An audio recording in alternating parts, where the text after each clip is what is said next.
Hello, எங்கே வந்திருக்கீங்கன்னு பார்க்குறீங்களா? நம்ம இன்னைக்கு 7/7 என்டர்டெயின்மெண்ட்டுக்கு வந்திருக்கோம். அங்கே என்ன பண்ண போகிறோம்னு பார்க்குறீங்களா? நம்மளுடைய ஃபேமிலி மெம்பர் ஒருத்தர் வந்து நம்மளுடைய நண்டு கிரேவி வீடியோ நேற்று பார்த்துட்டு, அக்கா உங்கள் ஸ்டைலில் சிக்கன் பிரியாணி செஞ்சு காட்டுங்கன்னு சொல்லி கேட்டிருந்தாங்க. அவங்களுக்காக நம்ம சிக்கன் பிரியாணி பண்ண போகிறோம். அவங்க ஐடி வந்து பிரகதீஸ்வரன், நம்மளோட வியூவர். அவங்களோட பேர் சரஸ்வதி. ஸோ அவங்களுக்காக இன்றைக்கி நம்ம சிக்கன் பிரியாணி பண்ண போகிறோம். ஸோ அதுக்கு நான் என்ன பண்ணியிருக்கேன்னா, 1/2 kg சிக்கன் வாங்கியிருக்கேன், 1/2 kg ரைஸ் எடுத்திருக்கேன், பிரியாணி ரைஸ். ஸோ இதில் வச்சு நம்ம இன்றைக்கி சிக்கன் பிரியாணி பண்ண போகிறோம். சிக்கனை நான் வாஷ் பண்ணி எடுத்துக்கிட்டேன். இப்போ இந்த சிக்கனை மேரினேட் பண்ண போகிறோம். நீங்கள் மறந்துடாமல் என்ன பண்ணணும்னா, என் சேனலை சப்ஸ்கிரைப் பண்ணணும், லைக் பண்ணணும், கமெண்ட் பண்ணணும், இந்த வீடியோவை ஷேர் பண்ணணும். பார்க்கறது மட்டும் இல்லாமல் சமைச்சு சாப்பிட்டுட்டு எப்படி இருக்குன்னு சொல்லணும். ஸோ ஃபஸ்ட்டு நான் என்ன பண்ணேன், சிக்கன் மசாலா போட்டுக்கிட்டேன். ஓகே, சிக்கனை மேரினேட் பண்ணுறோம் பிரியாணிக்கு. சிக்கன் மசாலா போட்டுக்கிட்டேன். இப்போ வெறும் மிளகாத்தூள் ஆட் பண்ணுறேன், கரம் மசாலா கொஞ்சம் ஆட் பண்ணுறேன், மட்டன் மசாலா கொஞ்சம் ஆட் பண்ணுறேன். இதெல்லாம் போட்டு மேரினேட் பண்ணி வச்சா மட்டும்தான் நம்மளுக்கு அந்த பிரியாணியில் ஃப்ளேவர் நல்லாயிருக்கும். அதுக்காக இல்லைன்னா உங்களுக்கு அந்த பச்சை ஸ்மெல் இருக்குமா பிரியாணியில், குழந்தைங்க அந்த சிக்கன் சாப்பிட மாட்டாங்க. அதனால் கொஞ்சமாக இஞ்சி பூண்டு பேஸ்ட்டு, ஏன்னா நம்ம பிரியாணியில் கண்டிப்பாக இஞ்சி பூண்டு பேஸ்ட் போடுவோம். ஸோ அதனால் கொஞ்சமாக இஞ்சி பூண்டு பேஸ்ட்டு, கேசரி பவுடர்,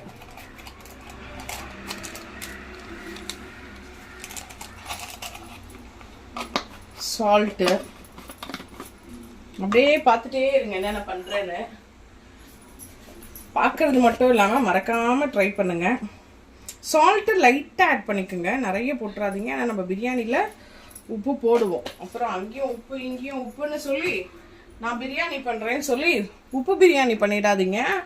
அப்புறம் எல்லாரும் ஐயோ எங்கேருந்து போய் பிரியாணி கற்றுட்டு வந்தேன்னு கேட்பாங்க. 7/7 என்டர்டெயின்மெண்ட்டு உப்பு பிரியாணி தான் சொல்லி கொடுத்தாங்களான்னு உங்களை திட்டுவாங்க. தயிர் கொஞ்சம், அதனால் கொஞ்சமாக. ஸோ இது எல்லாம் நல்லா போட்டுட்டோமா, இப்போ ஒரு கலக்கிடுங்க. ஆல்மோஸ்ட் சிக்கன் 65க்கு நீங்கள் மேரினேட் பண்ணுற மாதிரி தாங்க. ஆனால் அதில் நம்ம வந்து பச்சரிசி மாவு போடுவோம், கார்ன்ஃப்ளவர் போடுவோம், அப்புறம் லெமன்லாம் போடுவோம். இதில் அதெல்லாம் நம்ம எதுவுமே போட மாட்டோம், ஏன்னா நம்ம வந்து பிரியாணி பண்ணுறோம். அதனால் சிக்கனை மேரினேட் பண்ணி நல்லா ஒரு 1/2 an hourக்கு வச்சுடுங்க. அப்போ அந்த சிக்கன் ஸ்பைசியாகவும் அந்த கலர் வந்து சிக்கனில் இருக்கும். அந்த பச்சை கலர் இருக்காது, பச்சை ஸ்மெல் இருக்காது, சாப்பிட நம்மளுக்கு டேஸ்டியாக இருக்கும். அதுக்காக மேரினேட் பண்ணிவிடுங்க. இதை மேரினேட் பண்ணும்போதே பிரியாணி அரிசியை ஊற வச்சுடுங்க. அதுவும் நல்லா ஒரு 1/4 hour 1/2 hour ஊறணும். அதுக்காக அதுவும் ஊற வச்சுருவோம். பாருங்கள், நான் மேரினேட் பண்ணிட்டேன், தெரியுதா உங்களுக்கு? ஸோ இப்படி தான் நம்ம மேரினேட் பண்ணணும். மேரினேட் பண்ணியாச்சு. இப்போ அடுத்தது பிரியாணி அரிசியும் ஊற வைக்கிறோம். நீங்களும் இந்த மாதிரி நல்லா ஒரு 2 வாட்டி வாஷ் பண்ணிவிட்டு ஊற வச்சுருங்க. ஏன்னா அந்த தண்ணியை வச்சு தான் நம்ம பிரியாணி செய்ய போகிறோம். அதனால் வாஷ் பண்ணிவிட்டு ஊற வைங்க.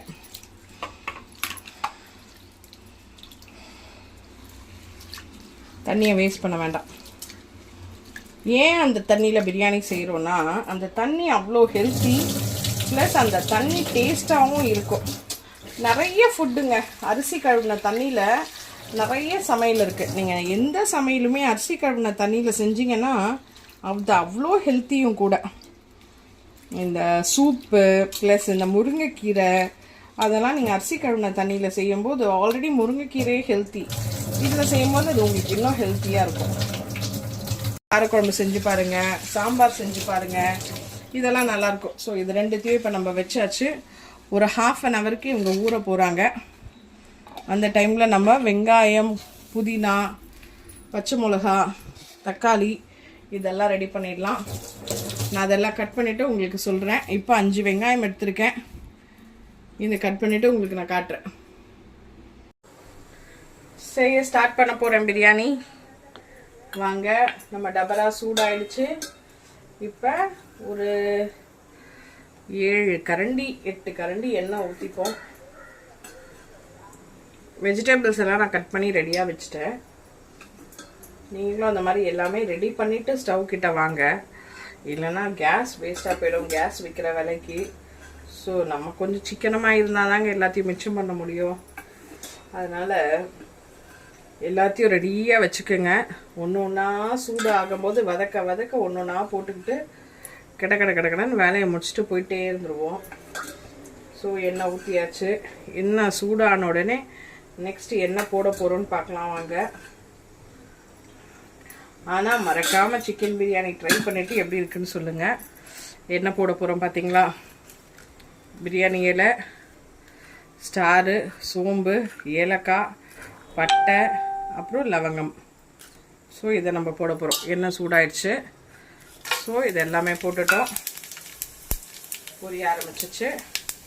ஒரு 5 பச்சை மிளகாய் வச்சுருக்கேன். 5 பச்சை மிளகாய் போட்டுட்டேன்.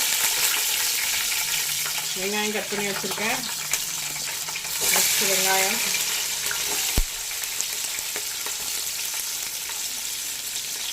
எல்லாம் போட்டாச்சா? ஆஸ் யூஷுவல் நம்ம ஃபார்முலா தாங்க, வதக்குன்னு வதக்க போகிறோம்.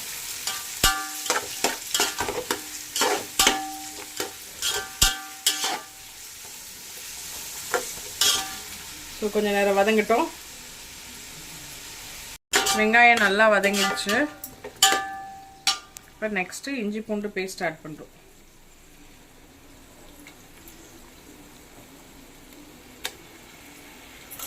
இஞ்சி பூண்டு பேஸ்ட் ஆட் பண்ணிவிட்டேன். இஞ்சி பூண்டு பேஸ்ட் போட்டுட்டு திரும்பி நல்லா வதக்குங்க.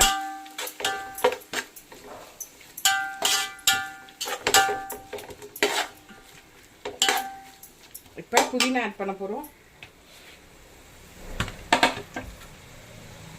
ஒரு கைப்பிடி போல் ஆட் பண்ணுறேன்.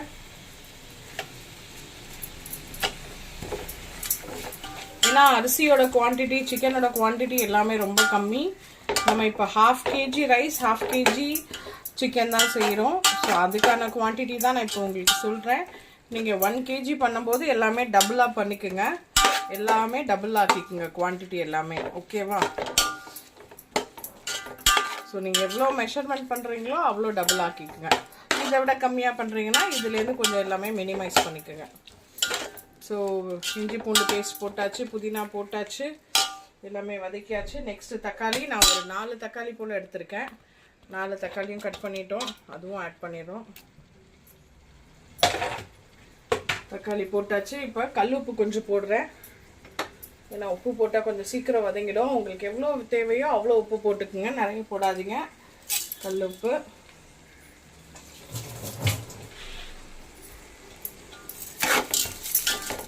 எல்லாம் போட்டு நல்லா வதக்குவோம். வதங்கினதுக்கப்புறம் எப்படி இருக்குன்னு பார்க்கலாம். எல்லாம் நல்லா வதங்கிடுச்சு, தெரியுதா உங்களுக்கு? இப்போ நெக்ஸ்ட்டு நம்ம மேரினேட் பண்ணி வச்சுருந்த சிக்கன் அது கூட ஆட் பண்ணுறோம். மேரினேட் பண்ண சிக்கன் ஆட் பண்ணிட்டோம். ஆட் பண்ணிவிட்டு இப்போ மசாலாஸ் ஆட் பண்ண போகிறோம். கரம் மசாலா, மட்டன் மசாலா, எல்லாம் ஒரு 1 ஸ்பூன் போல். நான் யூஸ்வலாக அந்த மாதிரி மெஷர்மெண்ட்ஸ் வச்சுக்க மாட்டேன், குத்து மதிப்பாக தான் போடுவேன். டேஸ்ட்டு கரெக்டாக இருக்கும், எனக்கு அப்படி தான் பழக்கம். அப்புறம் நல்லா ஒரு 2 ஸ்பூன் போல் மிளகாத்தூள், வெறும் மிளகாத்தூள். ஏன்னா நம்ம ஏற்கனவே ஒரு 5 பச்சை மிளகா போட்டிருக்கோம். இந்த குவான்டிட்டி போட்டிங்கன்னா போதும், கரெக்டாக இருக்கும். பார்த்திங்களா, நல்லா கலர்ஃபுல்லாக இருக்குது. கொஞ்சம் அப்படியே வதங்கட்டும்.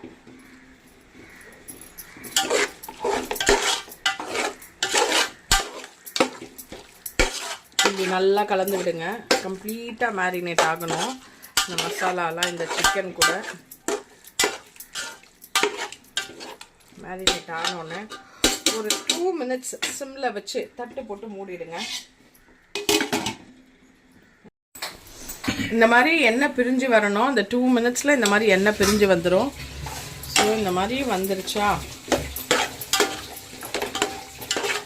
ஸோ ஒரு கலரிட்டு சும்மா ஒரு 2 to 3 ஸ்பூன்ஸ் போல் இந்த மாதிரி எண்ணெய் பிரிஞ்சு வந்துடணும். அந்த 2 to 3 மினிட்ஸில் இந்த மாதிரி நல்லா எண்ணெய் பிரிஞ்சு வந்துடும். எண்ணெய் பிரிஞ்சு வந்ததுக்கப்புறம் ஒரு 2 to 3 ஸ்பூன்ஸ் போல் தயிர் விட்டுருங்க. தயிர் ஏன் விட்டுருவோன்னா சாதம் ஒன்றோட ஒன்று ஒட்டாமல் வரும்.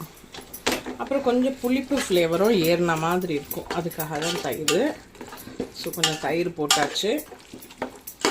ஓகே, அவ்வளோதான். ஆல்மோஸ்ட் பிரியாணி ரெடி ஆயிடுச்சு. இப்போ நம்ம மெஷரிங் கப்பில் தண்ணி ஊற்ற போகிறோம். 1 கிளாஸ் அரிசிக்கு 1.5 கிளாஸ் தண்ணின்னு கனெக்ட் பண்ணி ஊற்ற போகிறோம். நம்ம அரிசி ஏற்கனவே அந்த தண்ணியில் தான் ஊற வச்சுருக்கோம்.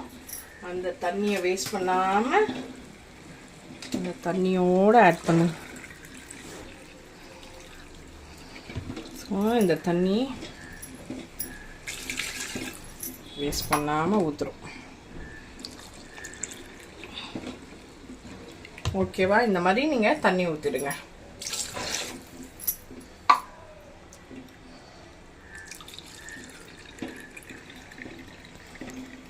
தண்ணி ஊற்றிட்டோம் நம்ம. ஸோ 1 கிளாஸ் அரிசிக்கு 1.5 கிளாஸ் தண்ணி. ஸோ 1:1.5 அப்படிங்கிற ரேஷியோவில் ஊற்றியாச்சு. இப்போ இந்த தண்ணி நல்லா கொதிக்கிட்டோம். பார்த்தீங்களா எவ்வளோ கலர்ஃபுல்லாக இருக்குன்னு. போட்டு மூடிடுறோம். தண்ணி கொதிச்ச உடனே ரைஸ் போடுவோம். நம்ம ரைஸும் ரெடியாக இருக்கு. இங்கே பாருங்க, தண்ணி நல்லா கொதிச்சிருச்சு. தெரியுதா? எண்ணெயெல்லாம் கூட மேலே தெரியுதா உங்களுக்கு? அந்த எண்ணெய் எல்லாம் மேலே நல்லா மிதக்குது. ஸோ பர்ஃபெக்டாக இருக்குது. காரம் உப்பு எப்படி இருக்குன்னு செக் பண்ணிடலாம்.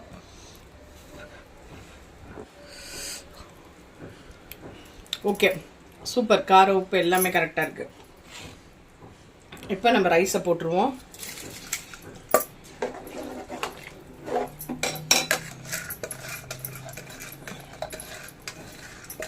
ஏன் கொதிக்க வச்சு போடுறோன்னா அப்போதாங்க அந்த மசாலாலாம் நல்லா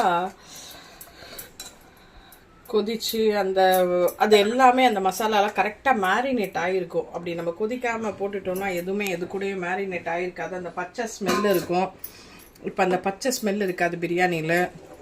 உங்களுக்கு அந்த அப்சல்யூட்டான அரோமா, பிரியாணியோட அரோமா உங்களுக்கு கிடைக்கணும்னா அந்த தண்ணி கொதி வந்ததுக்கப்புறம் போடுங்க. அப்போ எக்ஸாக்டாக அந்த அரோமா உங்களுக்கு கிடைக்கும். ஓகே, இப்போ எப்படி இருக்குது பாருங்கள். இந்த ஸ்டேஜில் உங்களுக்கு வேணும்னா நீங்கள் பிரியாணி மசாலா லைட்டாக ஆட் பண்ணிக்கலாம். கம்பல்சரி கிடையாது. வேணான்னா ஆட் பண்ண வேணாம். நான் லைட்டாக போடுறேன். ஆப்ஷனல் தாங்க, கம்பல்சரி எதுவுமே கிடையாது. பிரியாணி மசாலா போட்டிங்கன்னா இன்னும் கொஞ்சம் ஸ்பைஸியாக இருக்கும். ஸோ இது ஆப்ஷனல் தான். வேணும்னா ஆட் பண்ணுங்கள், வேணான்னா விட்டுருங்க. ஏன் இந்த ஸ்டேஜில் போடுறோன்னா இன்னும் கொஞ்சம் ஸ்பைஸியாக இருக்கும். போட்டுட்டு ரொம்ப கலரிடாதீங்க. இங்கே பாருங்கள், நான் எப்படி லைட்டாக கலரணும் அந்த மாதிரி லைட்டாக கலரிடுங்க போதும். இதுக்கப்புறம் கேசரி பவுடர் அதெல்லாம் வேண்டாம். இன்னும் ஆல்ரெடி இதுவே ரொம்ப கலர்ஃபுல்லாக இருக்குது. இப்போ தட்டை போட்டு மூடுவோம். ஒரு 5 மினிட்ஸ் கழிச்சு திரும்பி வந்து பார்ப்போம். இங்கே பாருங்கள், நல்லா கொதி வந்துருச்சு. ஸோ இந்த ஸ்டேஜில் நம்ம என்ன பண்ண போகிறோன்னா ஒரு கலரிட்டு கேர்ஃபுல்லாக கலருங்க. அரிசி உடஞ்சிடாமல் லைட்டாக நெய் வேணும்னா ஊற்றிக்குங்க. நான் ஏன் நெய் ஆட் பண்ணலாம், என் ஹஸ்பண்டுக்கு நெய்யோட ஸ்மெல் பிடிக்காது. ஸோ நெய் போட்டால் இன்னும் நல்லாயிருக்கும். எங்கள் வீட்டில் எது குக் பண்ணாலும் நெய் போட மாட்டோம். நீங்கள் நெய் போட்டுக்கங்க. நெய் கூட ஆப்ஷனல் தாங்க. நாங்கள் நெய் போடாமல் தான் எது சமைச்சாலும் எங்கள் வீட்டில் சமைப்போம். ஏன்னா அவருக்கு நெய் பிடிக்காததுனால.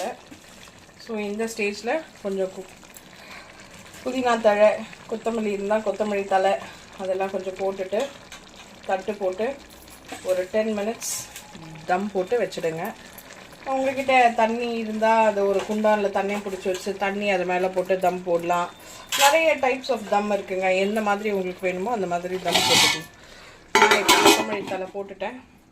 ஸ்டவ்வை நல்லா சிம்மில் வச்சுட்டேன். நம்மக்கிட்ட இந்த பூண்டு நசுக்கிற கல் இருக்கும்ல, இஞ்சி பூண்டு நசுக்கிற கல், அதுவே நல்லா வெயிட்டாக இருக்கும் எங்கள் வீட்டில். அதை வச்சு தம் போட்டுட்டேன். இப்படி இல்லைன்னா நீங்கள் வந்து கொஞ்சம் பெரிய பாத்திரத்தில் தண்ணி பிடிச்சி அது மேலே வைக்கலாம். ஸோ பெரிய பாத்திரத்தில் தண்ணி பிடிச்சி அந்த மாதிரி வைக்கலாம். இல்லைன்னா கோதுமை மாவு பிசைஞ்சு இந்த மூடி இருக்குல்ல, இந்த மூடி ஃபுல்லாக அப்படியே நீங்கள் ஒட்டி விடலாம். ஸோ அந்த மாதிரி டைப் ஆஃப் தம் போடலாம். அடுப்பு கறி இருந்தால் அது கொட்டி வைக்கலாம். ஸோ அது நிறைய இருக்குங்க, எந்த மாதிரி வேணுமோ நம்ம போட்டுக்கலாம். இப்போ நம்ம தம் போட்டாச்சு, 10 மினிட்ஸ் கழிச்சு வந்து பார்ப்போம் நம்ம பிரியாணி எப்படி இருக்குன்னு. ஸோ மீன் டைம் நான் முட்டை வேக வச்சிட்டேன், அப்புறம் ரைத்தாவும் ரெடி பண்ணிட்டேன். ஸோ எல்லாமே ஆல்மோஸ்ட் ரெடி ஆயிடுச்சு.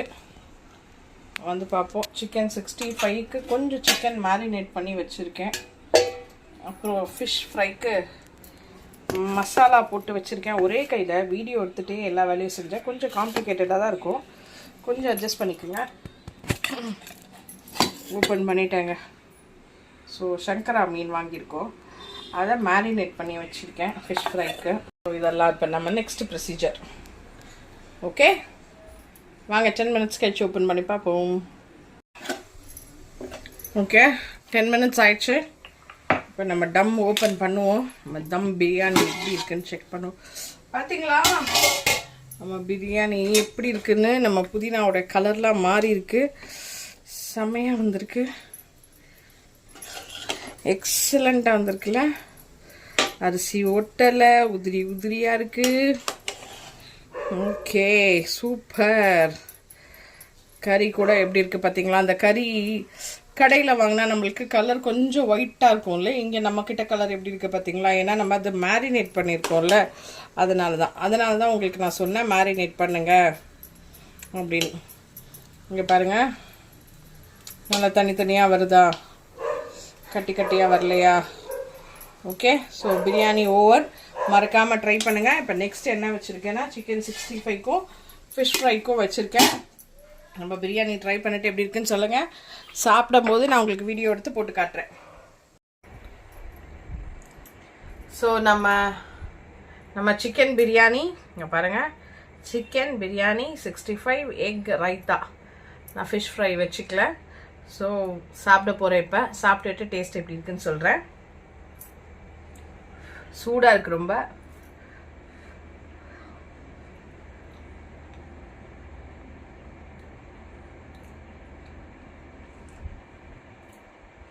சூப்பராக இருக்குது. ஆனால் எப்போவுமே நானே சாப்பிட்டுட்டு நானே சூப்பராக இருக்குன்னு சொல்கிறேன்.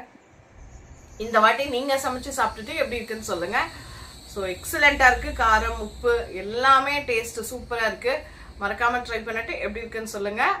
ஸோ சரஸ்வதி, நீங்கள் கேட்ட சிக்கன் பிரியாணி நான் செஞ்சுட்டேன். உங்கள் வீட்டில் சமைச்சு சாப்பிட்டுட்டு எப்படி இருக்குன்னு சொல்லுங்கள். தேங்க்யூ ஃபார் வாட்சிங் மை சேனல். மறக்காமல் லைக் பண்ணிடுங்க, ஷேர் பண்ணிடுங்க, சப்ஸ்கிரைப் பண்ணிடுங்க. Tata bye. Will see you in the next video.